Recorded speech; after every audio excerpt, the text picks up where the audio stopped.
है कि अक्सर कलमा पढ़ने वालों की हालत ये हो गई कि न दीन के रहे न दुनिया के रहे। जी जी। न दीन के रहे न दुनिया के रहे, न मदरसों के रहे न स्कूलों के रहे।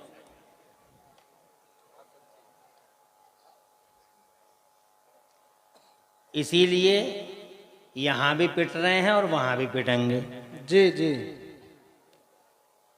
यहां इसलिए पिट रहे हैं कि मुसलमान हैं और वहां इसलिए पिटेंगे कि मुसलमान थे ही कहाँ। ठीक है, सही बात है सही है। यहां इसलिए पिट रहे हैं कि मुसलमान हैं और वहां इसलिए पिटेंगे कि मुसलमान थे ही कहाँ ही है। तो दोनों हाथ खाली हैं हमारे, जी कुछ भी नहीं है। इन जलसों से यही मैसेज आपको देने की कोशिश की जाती है कि कहीं के तो हो जाओ। जी जी, बेशक बेशक।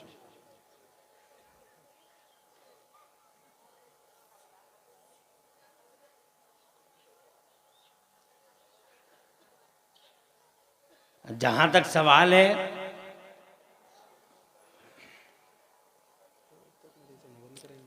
हमारी हुवियत और शख्सियत का,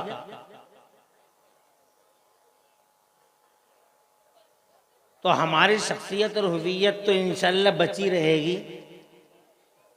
क्योंकि अल्लाह हमारा रखवाला है।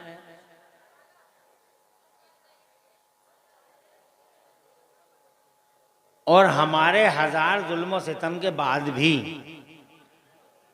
हजार लिमिट क्रॉस करने के बाद भी अल्लाह ताला हमारा बदला भी लेता है। लेकिन हम फिर भी अल्लाह ताला की तरफ दौड़ते नहीं हैं। जो बेहुदा वाहियात खुराफात समाज में हैं वो दो चार कदम बढ़ तो जाती हैं, पीछे को नहीं हटती।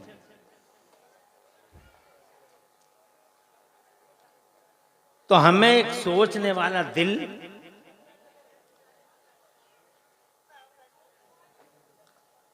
और झंझोड़ देने वाली फिक्र की जरूरत है। थोड़ी देर सुनोगे? जी जी। मैं यकीन दिलाता हूं बहुत ज्यादा वक्त आपका नहीं लूंगा।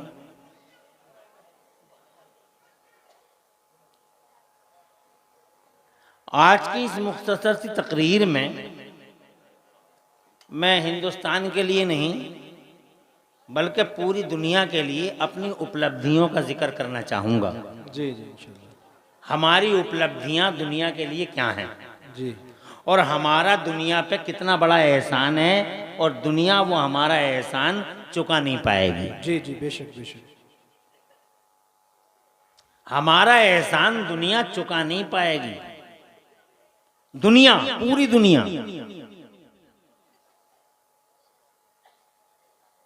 हालांकि हम पे तनकीदें बहुत हो रही हैं लेकिन एहसान भी हमारा ही है।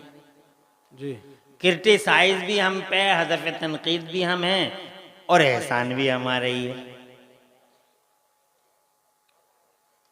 जिधर देखो डिबेटें हमारे खिलाफ चल रही हैं और जनाब फिल्में हमारे खिलाफ चल रही हैं, सब कुछ हमारे खिलाफ चल रहा है।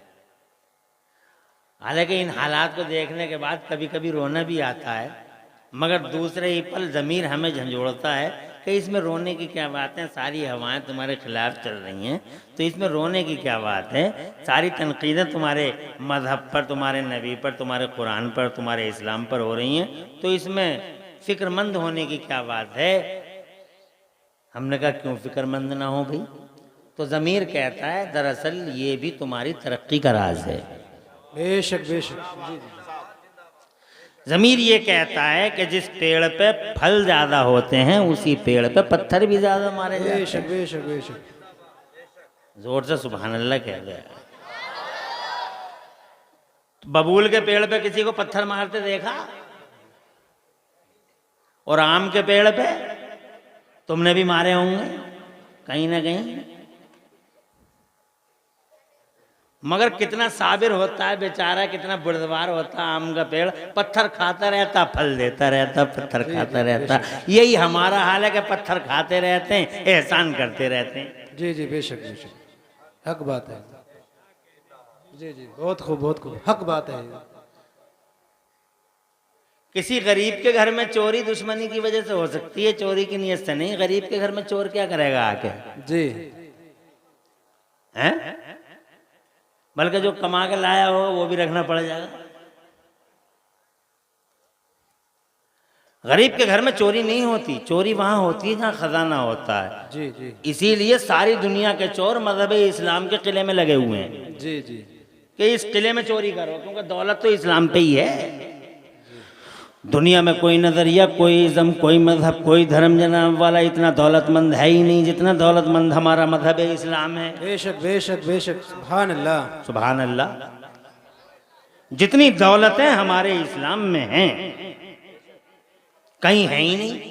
इसीलिए सारी दुनिया के चोर जनाब वाला लगे हुए हैं मजहब इस्लाम के किले को उड़ाने में। और ये जनाब वाला आज से नहीं लगे हुए हैं, बल्कि जब से मजहब इस्लाम आया तब से ही लगे हुए हैं। मगर अल्लाह का वाह है, उसका रसूल हाजिर नाजिर है। और चांद सूरज की बूढ़ी निगाहें गवाह है जनाब वाला।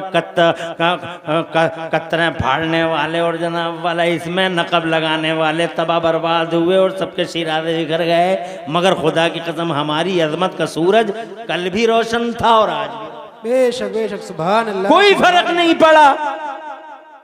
निकाली सैकड़ों नहरें,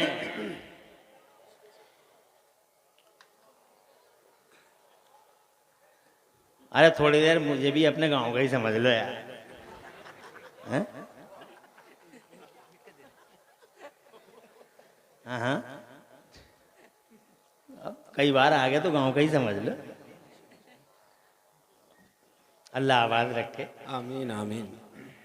निकाली सैकड़ों नहरें कि पानी कुछ तो कम होगा, मगर फिर भी मेरे दरिया की तुगयानी